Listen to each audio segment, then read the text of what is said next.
In the ostentatious township of opulent Arizona, the inhabitants lived a lifestyle most people can't even dream about. Life is uncomplicated, serene, and predictable until two young men motivated by urgent need for money have turned to the dark side. Travis is fine with it. Bryce knows this can only end up bad. Now that, Bryce, is what I call one of the great fringe benefits. Hey, babe. Travis, you know the rules. If Jean catches me mingling, she's gonna fire me. If Jean let you go, I have a job for you. Sure you. So, we got this surprise. Yeah, for me. We are going to up the ante. I'm going to add to our product line. And the money we get selling pharmaceuticals to the high school is nothing compared to what we get from selling cocaine to rich kids. Enter Yuri. And see those two undercover cops checking him out? Yuri's neighbors are unaware that he is the top Russian mob boss in the United States, and he's on a quest.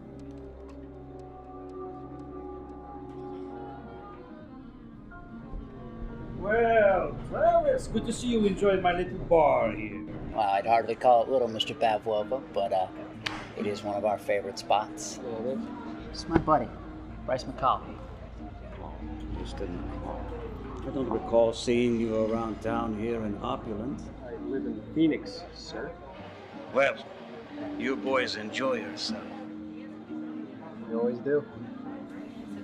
Is he always like that? Russian. You look as beautiful as ever, Sharon. How is your visit going? Hectic but invigorating. Tennis pro is ready for me. Boys behave. Bye, baby. Yes, that is Arlene Newman-Van Aspren, former Mrs. Hawaii.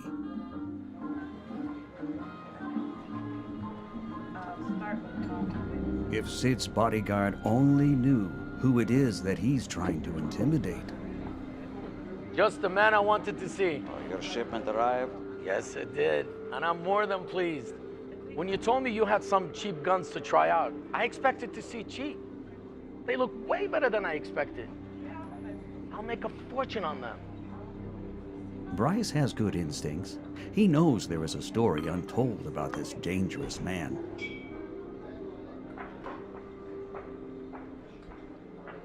And Travis is clueless. I told those guys to switch out the ropes for wrestling. Yes, champion wrestler Kenny Lester and kickboxing champion Ryan Jimmo, with followers worldwide. These stand-up fighters bring a different crowd and more money for the boss. And for us. Yeah, and then there's the darn kickboxers. Oh, yeah?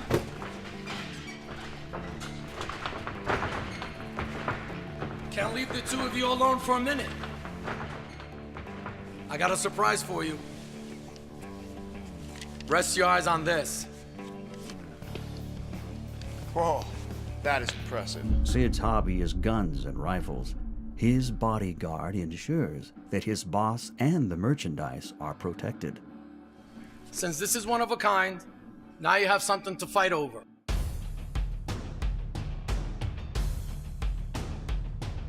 Tales from Old Town.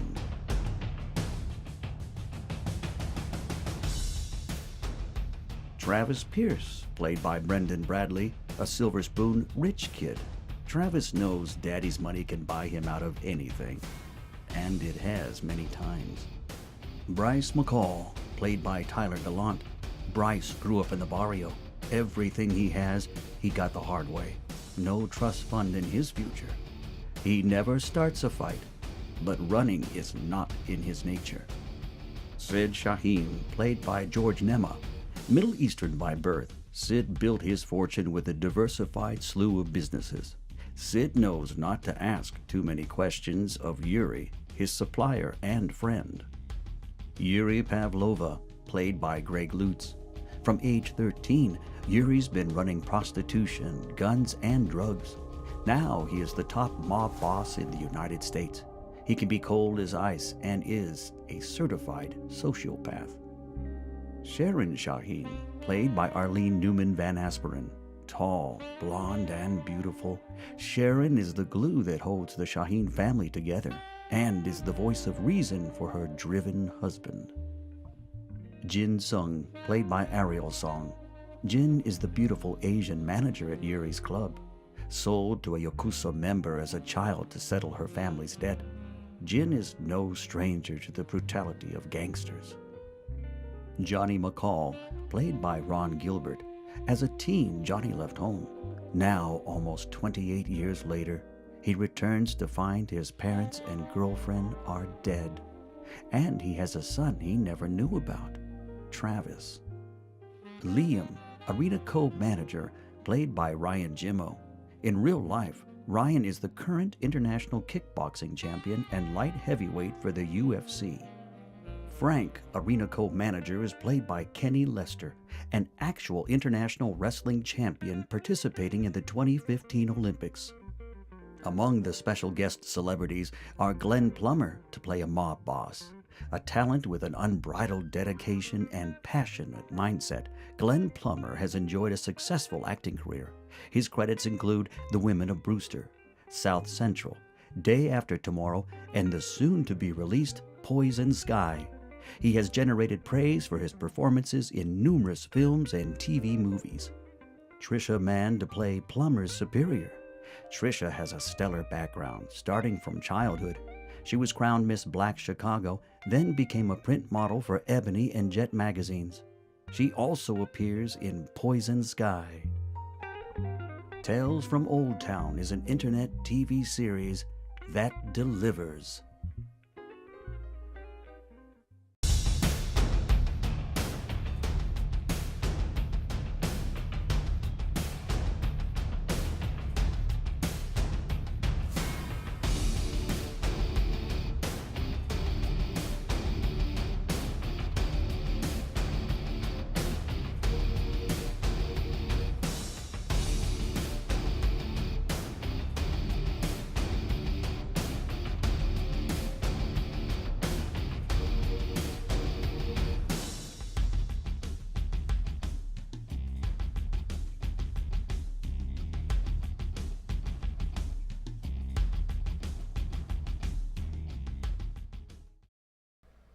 So George, that was a pretty interesting little piece. What are your plans for that? What's your plan for Tales?